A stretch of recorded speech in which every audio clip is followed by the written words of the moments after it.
గరగపర్రు వివాదం గుర్తుందా? ఇదే చంద్రబాబు ప్రభుత్వంలో, అదే ఉండి అసెంబ్లీ నియోజకవర్గంలో సరిగ్గా 8 ఏళ్ల క్రితం 2017 ప్రాంతంలో అంబేద్కర్ విగ్రహ ఏర్పాటుని అక్కడున్నటువంటి గ్రామంలో మోతుబరులు అడ్డుకున్నారు. పంచాయతీ ఆఫీస్ దగ్గర అంబేద్కర్ విగ్రహం ఏర్పాటు చేయడానికి లేదు అంటూ మొండికేశారు. అది ఎస్సీలు అక్కడ ఉన్నటువంటి గ్రామంలో ఇతర మోతుబర్లకి మధ్య చాలా పెద్ద వివాదంగా మారింది. రాష్ట్ర వ్యాప్తంగా సంచలనంగా తయారైంది. ఆ సమయంలో ప్రభుత్వం అనివార్యంగా దళితులను అణచివేసే దిశలో నిర్ణయాలు తీసుకుంది. మోతుబర్లకి, పెత్తందారులకి ప్రభుత్వ పెద్దలు పూర్తిగా అండగా నిలబడ్డారు.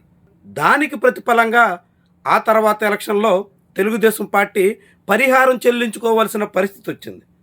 అప్పటి వరకు చంద్రబాబుకు అండగా ఉన్న అనేక మంది దళిత కులాల్లో వాళ్ళు కూడా చివరికి చంద్రబాబుకి వ్యతిరేకంగా నిలబడక తప్పని పరిస్థితి వచ్చింది. 2019 ఎన్నికల్లో చంద్రబాబు ప్రభుత్వం అత్యంత ఘోర పరాభవంలో అనేక అంశాలకు తోడుగా గోదావరి జిల్లాలో గరగపర్రు వివాదం కూడా తోడయ్యింది. కట్ చేస్తే ఇప్పుడు మళ్ళీ అదే ఉండి అసెంబ్లీ నియోజకవర్గంలో చంద్రబాబు సీఎంగా ఉండగానే ఆకివీడు పెదపేటలో గొంతేనమ్మ గుడి రామాలయం ఈ వివాదం రాజుకుంది. దీన్ని కూడా అంబేద్కర్ విగ్రహ సమస్యలాగే సామరస్యంగా పరిష్కరించే అవకాశం ఉంది. ఇరు వర్గాల్ని శాంతింపజేసి మధ్యవర్తిత్వంగా అందరితోనూ మాట్లాడి ఏదో ఒక పరిష్కారం వెదికే అవకాశమైతే ప్రస్ఫుటంగా ఉంది. అందుకు ప్రభుత్వానికి చిత్తశుద్ధి ఒక్కటే లోటు వచ్చింది.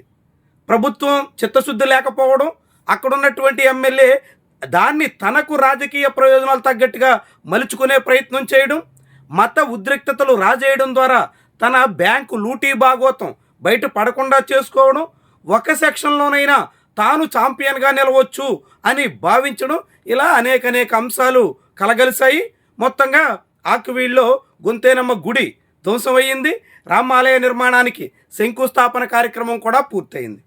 అయితే ఆ శంకుస్థాపన వెనక చాలా పెద్ద స్కెచ్ ఉందని, ఐభీమవరం అంటే రఘురామకృష్ణరాజు అనేటువంటి వ్యక్తి సొంత గ్రామానికి వెళ్ళే దారిలో ఇప్పుడు ఆ దేవాలయానికి అనుబంధంగా ఉన్నటువంటి భూమంతా కాజేసే ప్రయత్నం జరుగుతుందని చాలా మాటలు ఉన్నాయి. అయితే అవంతా ఏది వాస్తవం ఏది అవాస్తవం అనేది భవిష్యత్తులో తేలుతుంది. కానీ ఈ రఘురామకృష్ణరాజు ధోరణి మూలంగా ఇప్పటికే ఎస్సీల్లో చాలా తీవ్రమైనటువంటి వ్యతిరేకత కనిపిస్తుంది. ఆయన రామాలయానికి శంకుస్థాపన చేయడం, గుడి పడగొట్టేయడం, దాని ప్రభావం ఉండి నియోజకవర్గం వరకే ఉండొచ్చు.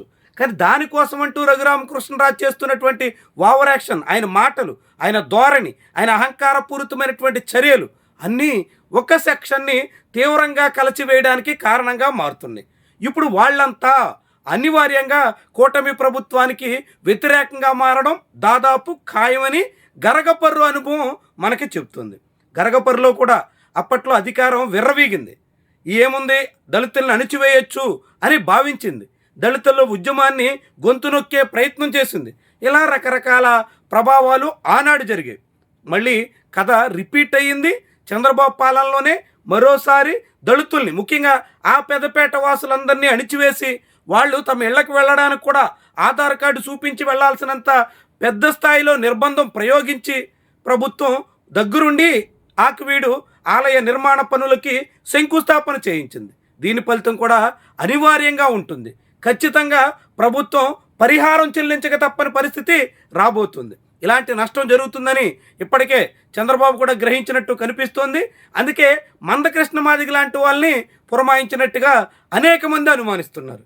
ఈ ఆలయ నిర్మాణానికి పునాదులు పడే ముందు రోజు మందకృష్ణ భీమవరంలో పర్యటించి అక్కడ కూడా ఆలయ నిర్మాణానికి వ్యతిరేకంగా ఏమీ మాట్లాడకుండా రఘురామకృష్ణరాజు విషయం చంద్రబాబుకు చెప్తానన్నట్టు, చంద్రబాబు ఏదో ఈ సమస్య తెలియకుండా రఘురామకృష్ణరాజే అంతా చేస్తున్నట్టు చెప్పే ప్రయత్నం చేశారు. అంటే భవిష్యత్తులో రఘురామకృష్ణరాజుకి, చంద్రబాబుకి, కూటమికి వ్యతిరేకంగా జనం, ఎస్సీలు కదిలే పరిస్థితి వస్తే వాళ్ళందరినీ మందకృష్ణ మాదిగ ద్వారా చల్లబరిచి, వాళ్ళందరినీ పక్కదారి పట్టించి, మందకృష్ణ ద్వారా చీల్చి ఎస్సీల్లో ఐక్యతకు చిచ్చు పెట్టే ఒక దీర్ఘకాలిక ప్రణాళిక అయితే చంద్రబాబు దగ్గర ఉన్నట్టుగా మందకృష్ణ తీరైతే చాటుతోంది. ఏమైనప్పటికీ కూడా మొత్తంగా రఘురామకృష్ణరాజు తాను అనుకున్నట్టుగా ఆలయ నిర్మాణ పనులకి శంకుస్థాపన అయితే చేయగలిగారు.